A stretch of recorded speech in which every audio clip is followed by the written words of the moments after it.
Louvado seja nosso Senhor Jesus Cristo, para sempre seja louvado.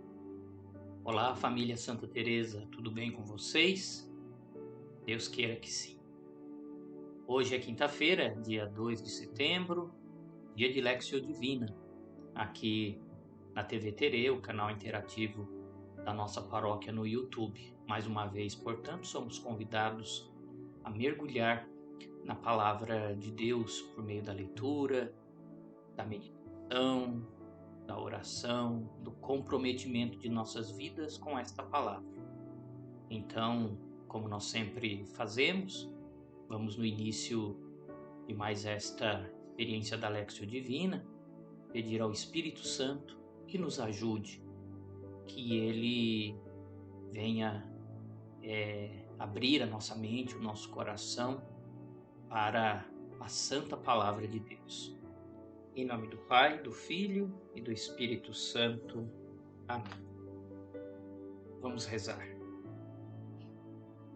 Deus nosso, Pai da luz, enviastes ao mundo a vossa palavra, sabedoria saída da vossa boca, que tudo criou e que ilumina todos os povos da terra.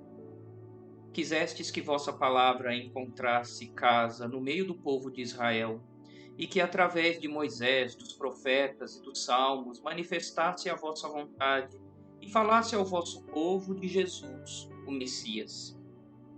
Finalmente, Pai, quisestes que este mesmo Jesus Cristo, o vosso Filho, palavra desde sempre e eterna junto de vós, se fizesse carne, entrasse no tempo e no espaço e habitasse no meio de nós, nascido da Virgem Maria e concebido pelo poder do Espírito Santo. Enviai-nos, pois, agora, ó Pai, o vosso Espírito Santo, para que nos dê um coração capaz de escutar, nos permita encontrá-lo nestas santas Escrituras e assim gere a palavra de Deus no mais profundo de nós. Este Espírito, que de vós e do vosso Filho procede, retire o véu dos nossos olhos, nos conduza a toda a verdade, nos dê inteligência e perseverança neste momento no qual mergulhamos na vossa palavra. É o que pedimos, Pai de amor, por Jesus Cristo, vosso Filho, nosso Senhor. Ele que é a vossa palavra que se fez carne e que convosco vive e reina na unidade do Espírito Santo. Amém. Bom, meus irmãos e minhas irmãs, o texto selecionado para a Lectio Divina de hoje é o que nós vamos encontrar na segunda carta de São Paulo a Timóteo, capítulo 3, versículos de 10 a 17. Segunda carta de Paulo a Timóteo, capítulo 3, versículos de 10 a 17. Vamos ouvir. Leitura da segunda carta de Paulo a Timóteo. Mas você, Timóteo, tem seguido os meus ensinamentos, a minha maneira de agir e o propósito que tenho na minha vida. E tem seguido também a minha fé, a minha paciência, o meu amor, a minha perseverança, as minhas perseguições, os meus sofrimentos. Você sabe tudo o que me aconteceu nas cidades de Antioquia, de Icônio e de Listra. Que terríveis perseguições eu tive de sofrer. Porém, o Senhor me livrou de todas elas. Todos os que querem viver a vida cristã unidos com Cristo Jesus serão perseguidos. Porém, as pessoas más e fingidas irão de mal a pior, enganando e sendo enganadas. Quanto a você, continue firme nas verdades que aprendeu e nas quais você acreditou com todo o coração. Você sabe quem foram os seus mestres na fé cristã. E desde menino você conhece as Escrituras Sagradas, as quais lhe podem dar a sabedoria que leva à salvação por meio da fé em Cristo Jesus. Pois toda a Escritura Sagrada é inspirada por Deus e é útil para ensinar a verdade, condenar o erro, corrigir as faltas e ensinar a maneira certa de viver. E isso para que o servo de Deus seja completamente preparado e pronto para fazer todo tipo de boas ações. Palavra do Senhor. Graças a Deus. Vamos fazer mais uma leitura. Você, porém, me seguiu de perto no ensino e no comportamento, nos projetos, na fé, na paciência, no amor e na perseverança, nas perseguições e sofrimentos que tive em Antioquia, em Icônio e Listra. Que perseguições eu sofri, mas de todas elas o Senhor me livrou. Ademais, todos os que querem viver com piedade em Jesus Cristo serão perseguidos. Quanto aos maus e impostores, eles progredirão no mal, enganando e sendo enganados. Quanto a você, permaneça firme naquilo que aprendeu e aceitou como certo. Você sabe de quem o aprendeu. Desde a infância você conhece as Sagradas Escrituras. Elas têm o poder de lhe comunicar a sabedoria que conduz à salvação pela fé em Jesus Cristo. Sim, porque toda a Escritura é inspirada por Deus e é útil para ensinar, para refutar, para corrigir, para educar na justiça, a fim de que o homem de Deus seja perfeito, preparado para toda boa obra. Então nós temos aqui o texto por meio do qual São Paulo orienta o seu discípulo Timóteo. Mas quem é esse Timóteo, afinal de contas? Para respondermos a esta pergunta, vamos analisar, como sempre fazemos, o contexto. Lemos o texto, agora vamos analisar o contexto. Pois muito bem, Timóteo foi discípulo e colaborador de Paulo e é mencionado ou está sempre junto com o apóstolo quando ele escreve suas cartas. Conforme o livro dos Atos dos Apóstolos, Timóteo nasceu na cidade de Listra, na região da Licaônia, isso por volta do ano 17 depois de Cristo. Ele é filho de um pai grego e de mãe judia cristã. Então, o pai de Timóteo é de cultura grega e a mãe de Timóteo é uma judia convertida ao cristianismo. Essa informação é importante porque isso nos ajudará a perceber que Timóteo comunga da visão evangelizadora de Paulo. Timóteo foi criado numa família, poderíamos dizer assim, cosmopolita, de uma visão cultural, uma visão religiosa um pouco mais ampla, uma vez que seu pai era pagão, podemos dizer assim, grego, e sua mãe era judia convertida ao cristianismo. Então, certamente estas realidades familiares estiveram presentes na educação de Timóteo, o que tornou mais fácil para que ele aceitasse a mensagem cristã, como lhe foi anunciada por São Paulo. São Paulo, que depois de sua conversão, decidiu com todas as forças pregar o evangelho também aos pagãos, muito embora, como nós sabemos, tivesse que suportar a oposição dos judeus. A mãe de Timóteo se chama Eunice. Essa informação nós vamos encontrar também na segunda carta de Paulo a Timóteo, ali no capítulo 1, versículo 5. Paulo, depois de chamar para trabalhar consigo, decidiu que ele fosse circuncidado, isto por causa dos judeus que estavam nos lugares nos quais Paulo desenvolveu a sua atividade missionária junto com Timóteo, para que os judeus não se escandalizassem. Então Paulo decide circuncidar Timóteo, uma vez que todos sabiam que o pai dele era grego. Quando passou por Listra, na sua segunda viagem missionária, Paulo então toma Timóteo consigo como companheiro de viagem. Isso na segunda viagem missionária, é bom ressaltar. Timóteo ficou na região da Bereia quando Paulo teve que fugir das perseguições e depois se juntou a Paulo na cidade de Corinto. Foi mandado para a Macedônia antes da terceira viagem de Paulo e estava no grupo de Paulo no fim da terceira viagem. Então percebam que Timóteo foi um colaborador bastante operoso da atividade missionária de Paulo.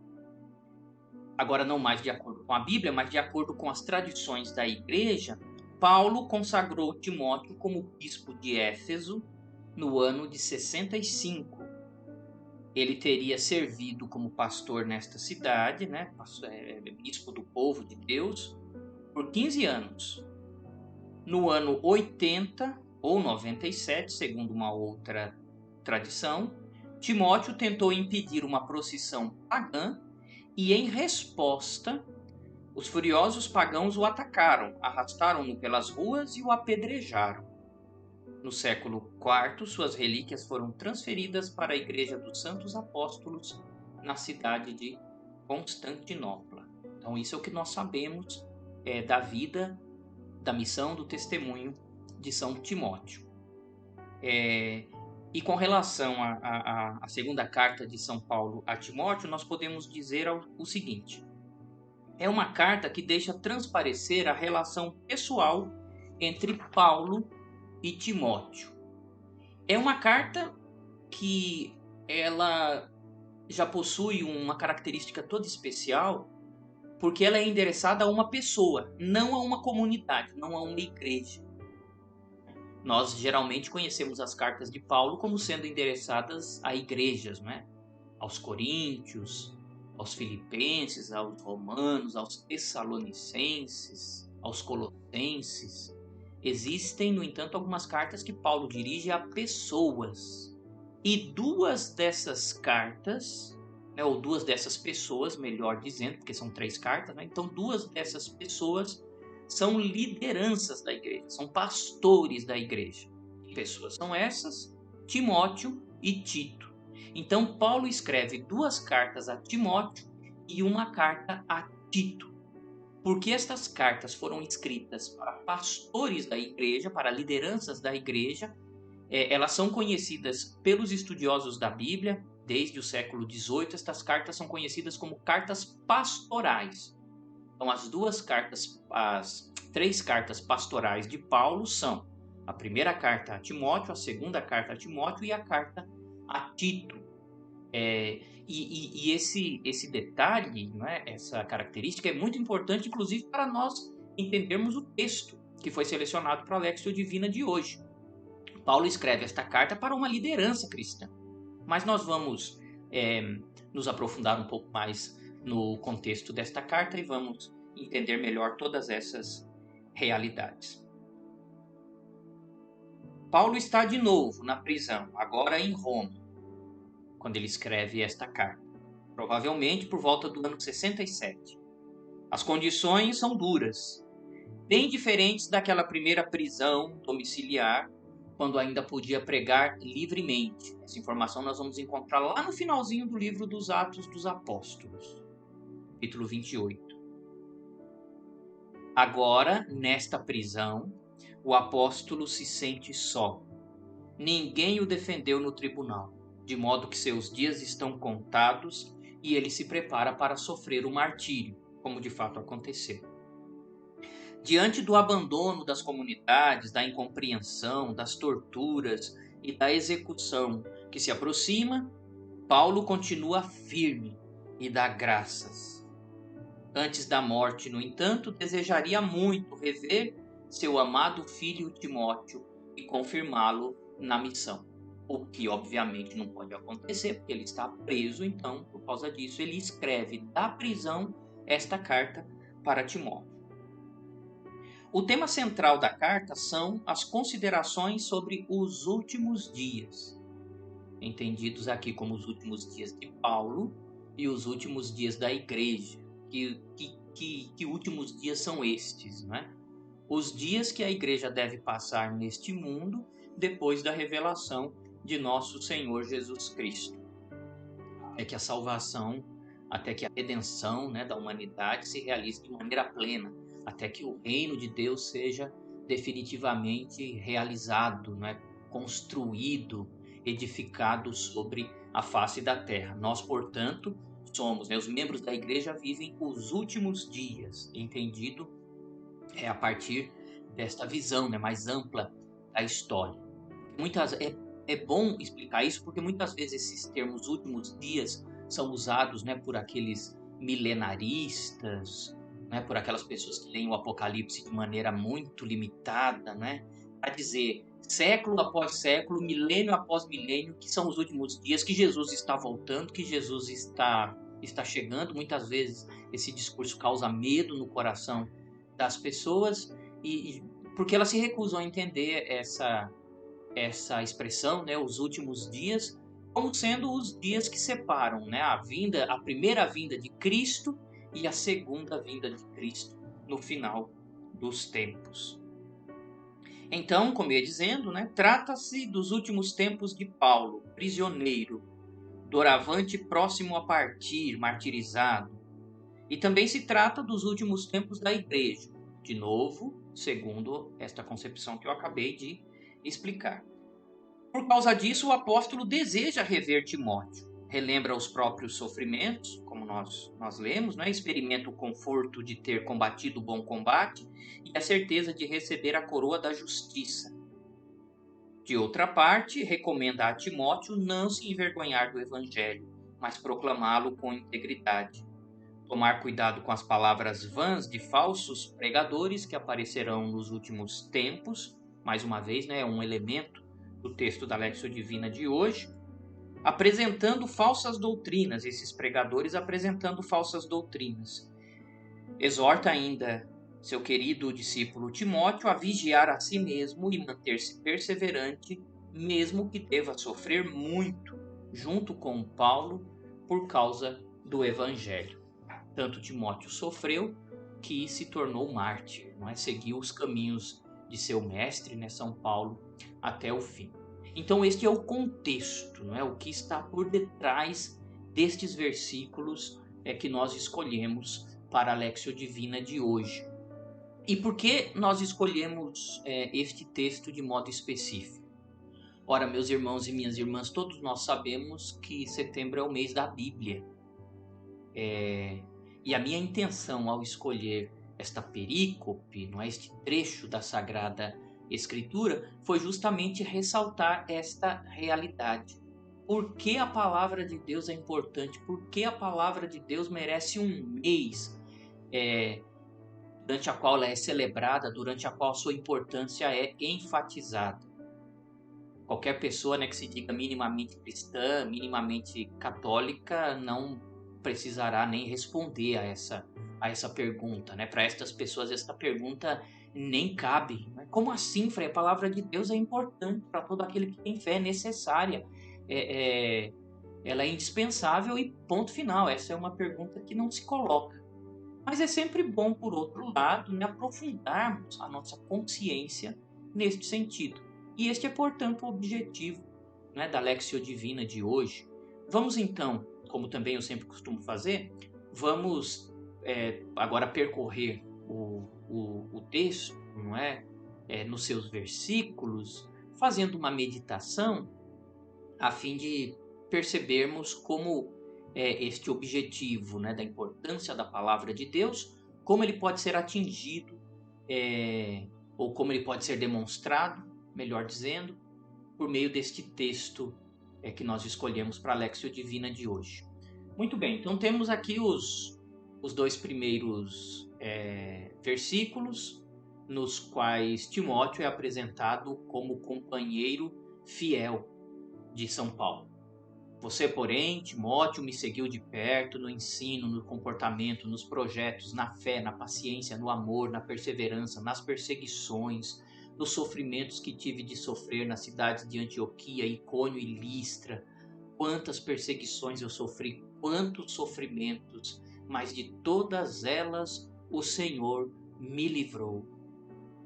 Então aqui Paulo apresenta a condição daquele que se põe a pregar a palavra de Deus. A palavra de Deus é a verdade é uma realidade incômoda, porque é incômoda, incomoda, e muitas vezes a reação dos incomodados é a perseguição, é o sofrimento. Eu costumo dizer, quem já ouviu as minhas homilias a esse respeito, ouviu esta afirmação várias vezes, eu costumo afirmar, portanto, costumo dizer que a perseguição é um atestado de fidelidade da igreja e dos membros da igreja.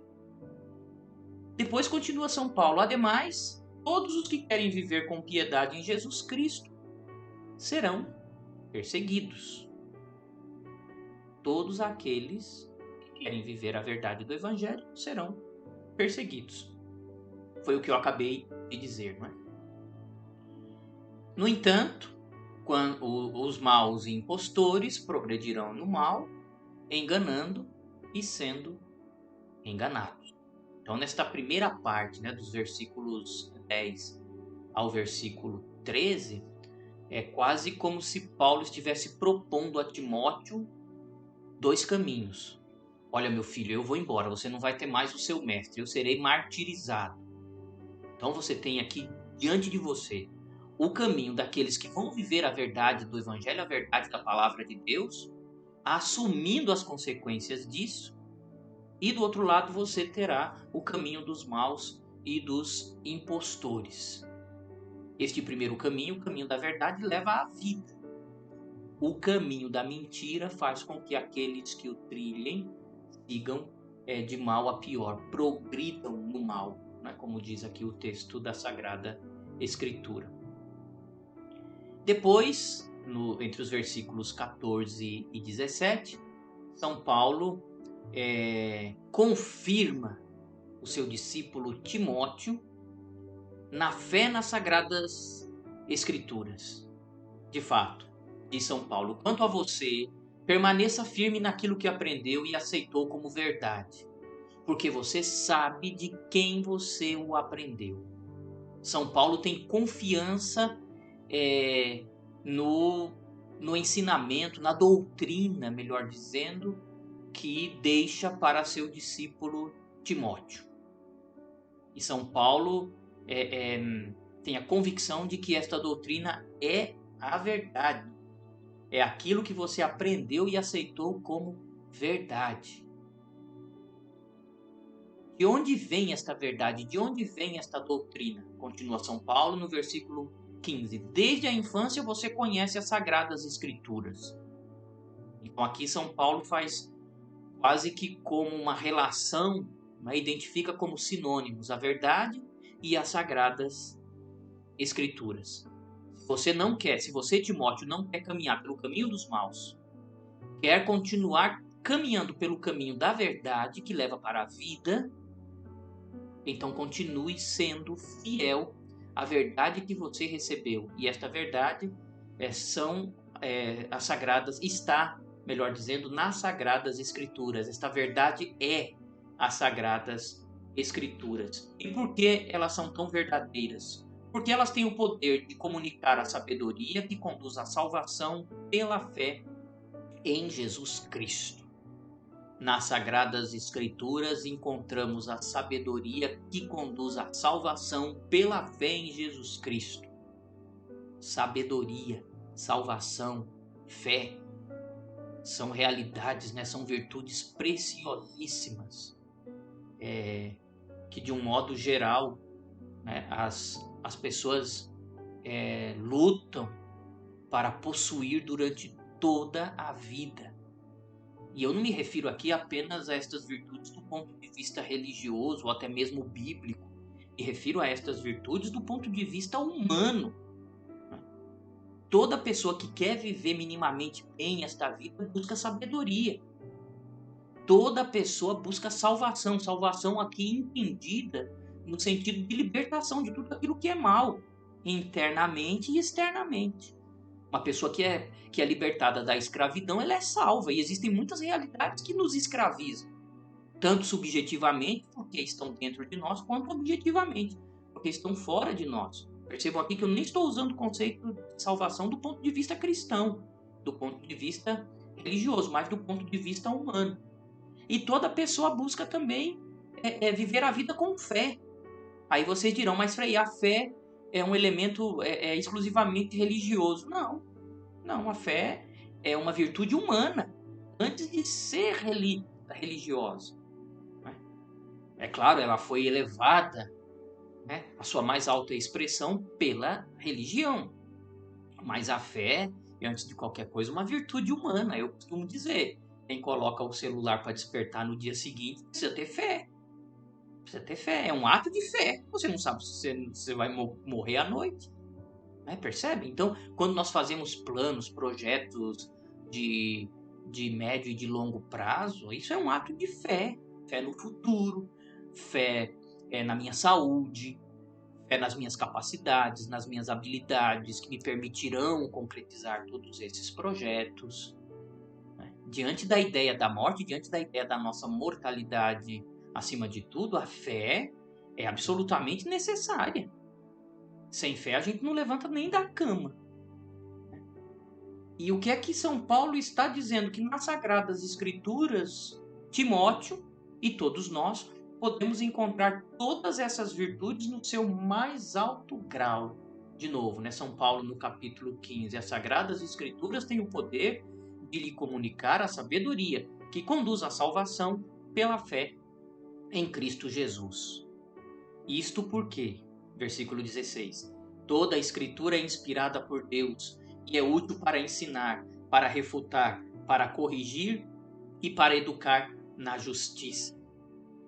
Aqui, São Paulo está apresentando um dado de fé, inclusive que a igreja se utilizou desde o princípio para selecionar os livros que fariam parte da Bíblia. E este critério é o critério da inspiração divina. A igreja, durante muito tempo, durante séculos, se debruçou em cima das sagradas escrituras, em cima dos livros que foram atribuídos aos apóstolos, aos profetas, aos escritores, aos autores do Antigo e do Novo Testamento, para perceber quais desses escritos tinham esta marca da inspiração divina. Então, estes escritos que têm a marca da inspiração divina passaram a fazer parte da Bíblia, e aqueles outros, né, ficaram de fora e compõem hoje a lista dos chamados livros apócrifos. E tem muita coisa boa para ensinar também, sem dúvida nenhuma, mas em algum momento esses livros excedem, né, vão além, ou deixam, ou falta neles, né, este cheiro de Deus, né? Aquilo que São Paulo está falando de inspiração divina. Né? Toda escritura é inspirada por Deus. Isso faz com que o texto bíblico se torne útil para ensinar. No texto bíblico nós vamos encontrar ensinamentos, lições para a nossa vida, para refutar.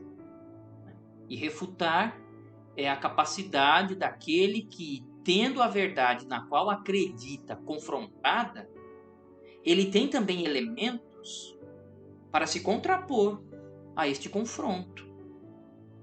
Por exemplo, um católico que é acusado de adorar imagens. Ele vai encontrar na Bíblia, na Santa Palavra de Deus, elementos que permitam que ele refute esta acusação. Os católicos que são acusados de adorarem os santos ou de adorarem a Virgem Mãe de Deus, Maria Santíssima. Vocês transformam os santos em deuses, vocês transformam a Virgem Maria em Deus. Não, não, senhor. Além da doutrina católica, também temos na Santa Palavra de Deus elementos para refutar todas essas acusações. Por isso, então, a Bíblia ensina, a Bíblia nos dá elemento para refutar as acusações, os ataques que são lançados contra a verdade, na qual nós acreditamos. A Bíblia também é útil para corrigir. Todos nós precisamos de correção.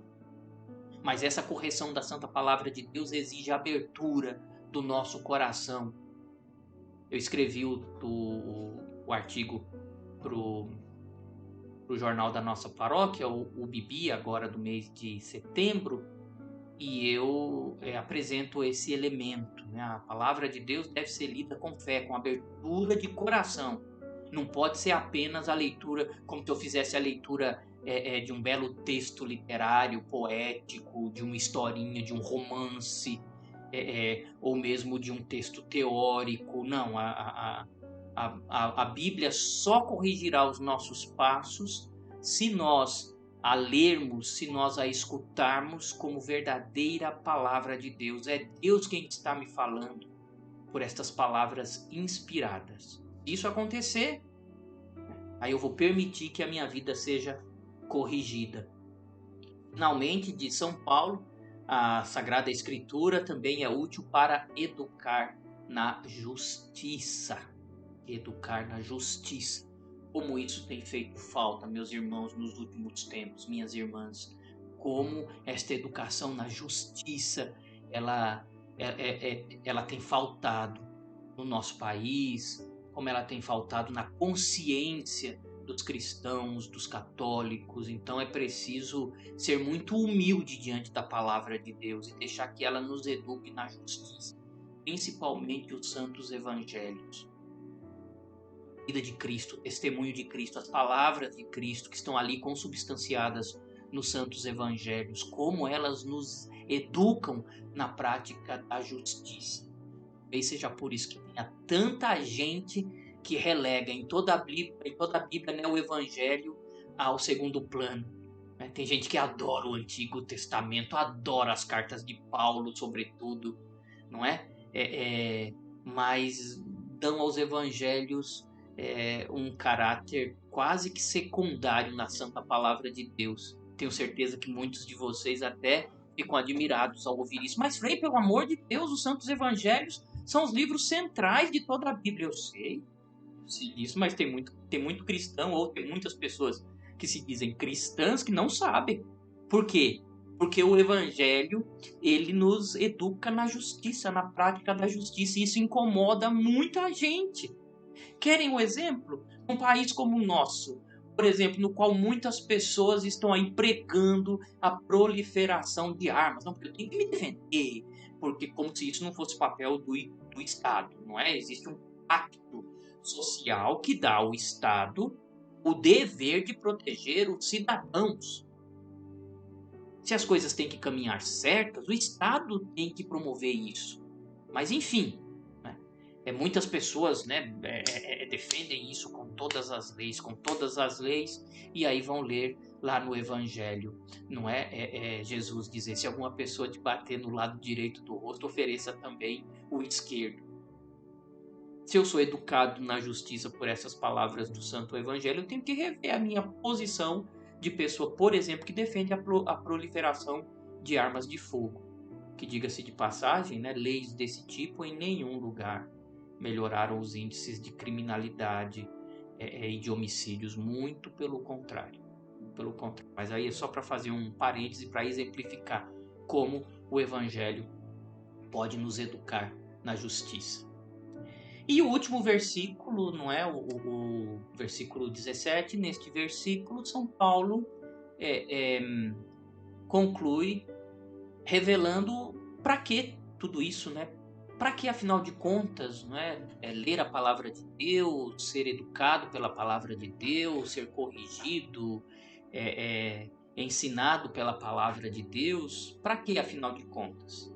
Para que o homem de Deus, a mulher de Deus, o cristão, a cristã, seja perfeito, preparado assim para toda boa obra. Quem procura orientar a sua vida pela palavra de Deus vai se aperfeiçoando.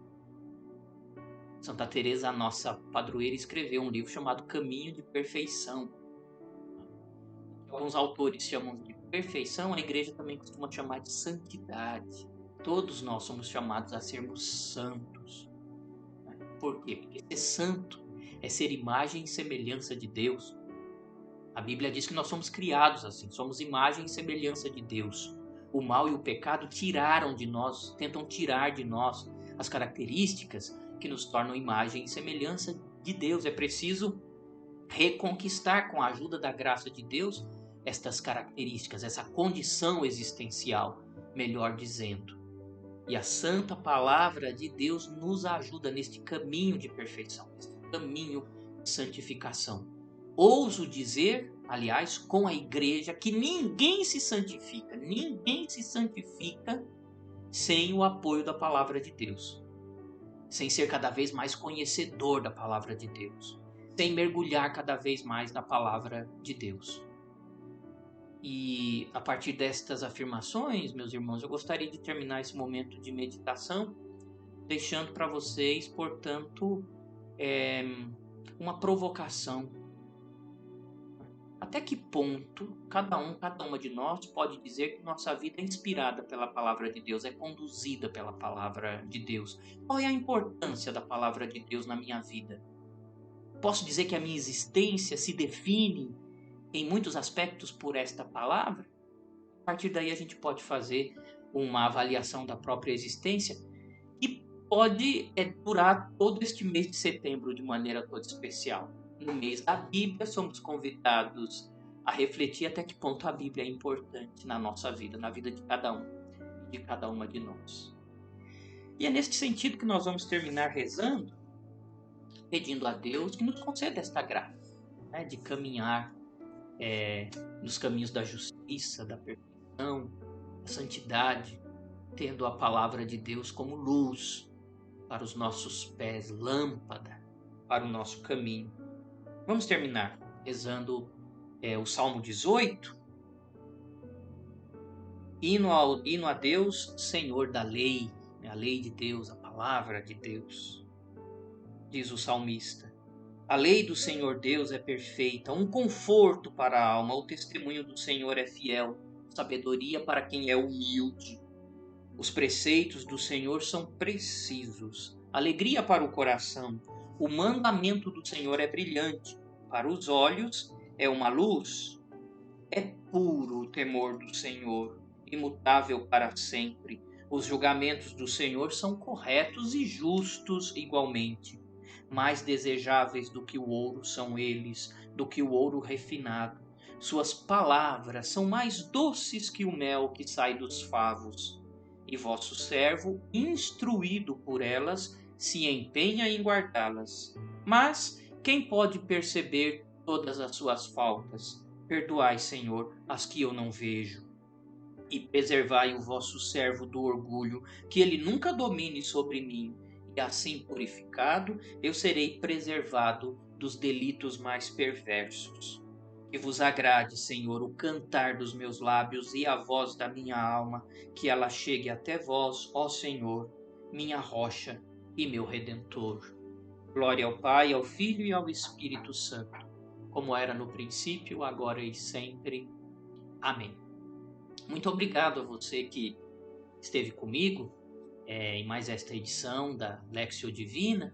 Espero de fato que a Santa Palavra de Deus tenha iluminado mais uma vez, a sua mente, o seu coração, e desejo que este mês de setembro seja de fato um mês de contato profundo com a Santa Palavra de Deus. Neste sentido, implorando esta graça, concedo a vocês, da parte de Deus, a bênção, a bênção de Deus, a bênção da Igreja. O Senhor esteja convosco, Ele está no meio de nós.